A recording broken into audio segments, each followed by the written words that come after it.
Still on the subject of the environment and wildlife, it was reported that 2 people were injured after separate wild boar attacks in Punggol Walk on Saturday night. The Singapore Civil Defence Force were called twice in 20 minutes, first at 9:10 p.m. and later at 9:30 p.m. Both people were taken to Sengkang General Hospital. According to Lian He Wan Pao, the second attack occurred right below Block 310A and involved a woman being bitten and dragged for nearly a meter by the wild boar. The latest wild boar attack comes after a woman was attacked by a wild boar on November 17th last year while she was exercising in a Sungai Api-Api Park in Pasir Ris. Well, we're happy to welcome Ambara Sibupal, co-CEO of wildlife rescue group Acres. Welcome, Anbu. So, the separate incidents on Saturday night occurred in a residential neighborhood, as you know. What are you seeing recently in the habits of wild boars? Is it common that they're venturing into urban areas?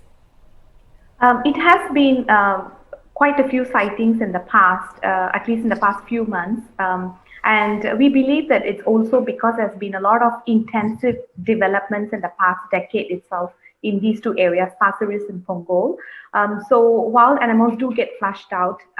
We also believe that not at all times, all developments actually took wild animals into consideration when the clearing of the forest actually happened. So what we are facing now, unfortunately, is that these animals are stuck in small pockets of habitats. So they are much more exposed to places like residential places where people are coming really close to these animals. So what needs to be done to prevent wildlife from leaving their natural habitats, say in terms of infrastructure when development takes place? So in the initial stages, I believe we are at a point where we need to acknowledge that this is a problem and we need to take preemptive measures.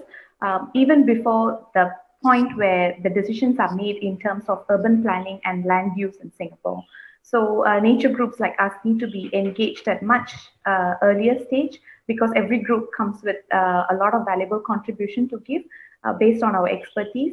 So even before land use is decided, I think inputs need to be taken in to ensure that it's actually safe for not just animals, but also people who are going to move into these developments in the future. Right. So, Anbu, in the event that, I encounter a wild boar or wildlife in general, what should I do? It is very challenging sometimes because when people are in a situation, it becomes a very practical issue, right? When they are scared or fearful of the animal, it's very difficult to remember what they have in mind. But just wanted to remind that wild boars have no reason to attack people, like target and attack people. They're actually prey animals. So their first response when they feel threatened or feel that they are in danger is to just run amok.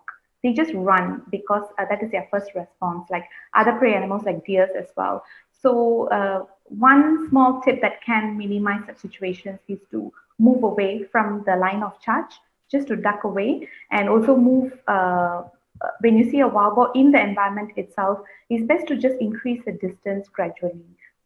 Even if the wild boar is not running around, it's definitely not advisable to approach or move closer to the animal. And other tips like not using flash photography, whether it's a camera phone or a normal camera, flash photography actually freaks out, spooks the animal. So it's important not to use any flash on your camera as well. So these things can help to prevent such incidences, which are really unfortunate.